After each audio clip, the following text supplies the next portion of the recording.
Friends, நம்ம இன்றைக்கி என்ன பார்க்க போகிறோன்னு பார்த்தீங்கன்னா, நம்ம சேனலில் பொன்னாங்கண்ணி கீரை எப்படி பொரியல் பண்ணுறது அப்படின்னு பார்க்கலாம்.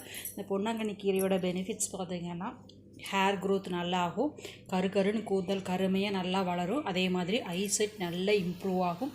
48 days தொடர்ந்து இந்த கீரையை சாப்பிட்டீங்க அப்படின்னா கண் பார்வை நல்லா தெரியும். ஸோ எப்படி செய்கிறதுன்னு பார்க்கலாம் வாங்க. நல்லா இம்பார்ட்டண்டான கீரை, உங்களுக்கு புரிஞ்சது இல்லைங்களா? ஸோ நல்லா அலசி பொடியாக நறுக்கி வச்சுக்கோங்க. அதுக்கப்புறம் கடாயில் எண்ணெயை ஊற்றி கடுகு போட்டுக்கலாம். கடுகு போட்டு எப்பவும் போல் கடுகு பொரிஞ்சதுக்கப்புறம் கடலைப்பருப்பு போட்டுக்கலாம். கடலைப்பருப்பு வந்து கொஞ்சம் அதிகமாக வந்து போட்டுக்கோங்க, அப்போ தான் ரொம்ப நல்லாயிருக்கும். ஸோ கடலைப்பருப்பு போட்டு நல்லா தாளிச்சிக்கலாம். ஸோ இப்போது ஹேர் க்ரோத் வேணும், ஹேர் ஃபால் கண்ட்ரோல் ஆகணும் அப்படிங்கிறவங்க இந்த கீரையை எடுத்துக்கலாம். கண் பார்வை நல்லா இருக்கணும் அப்படிங்கிறவங்களும் இந்த கீரையை எடுத்துக்கலாம். ஸோ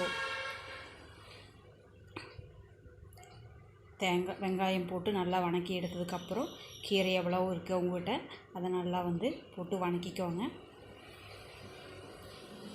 ஸோ ஒரு 2 minutes வணக்கினதுக்கப்புறம் மஞ்சத்தூள் போடுறேன்.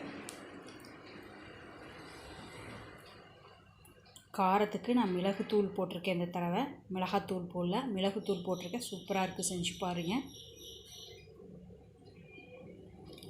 தேவையான அளவுக்கு உப்பு போட்டிருக்கேன். ஸோ நல்லா மிக்ஸ் பண்ணி நீங்கள் மூடி வச்சிட்டிங்க அப்படின்னா சிம்லையே வச்சு பண்ணுங்கள். அப்போ தான் வந்து உங்களுக்கு அந்த பச்சைத்தன்மை, மினரல்ஸ், விட்டமின்ஸ் எல்லாமே போகாமல் இருக்குது.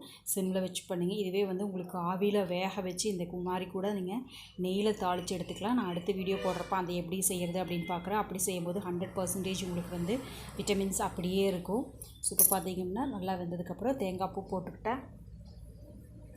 ஸோ ரெடி ஆயிடுச்சு. நல்லா மிக்ஸ் பண்ணி தேங்காய் பூ போடும்போது ஆஃப் பண்ணி அதுக்கப்புறம் நல்லா தேங்காய் பூ மிக்ஸ் பண்ணி ஒரு பவுலில் எடுத்து வச்சுக்கோங்க. இப்போ சர்விங்க்கு ரெடி ஆயிடுச்சு. நீங்கள் அப்படியே கூட சாப்பிட்லாம், இல்லை சப்பாத்தியில் ஸ்டஃப் பண்ணியோ இல்லைனா சாப்பாட்டில் பிணைஞ்சி சாப்பிட்லாம். தயிர் சாதத்துக்கும் ரொம்ப நல்லாயிருக்கும். தேங்க்ஸ் ஃபார் வாட்சிங். நம்ம சேனலை சப்ஸ்கிரைப் பண்ணலன்னா சப்ஸ்கிரைப் பண்ணிக்கோங்க. உங்களோட ஃப்ரெண்ட்ஸ்க்கு யூஸ்ஃபுல்லாக இருக்குன்னா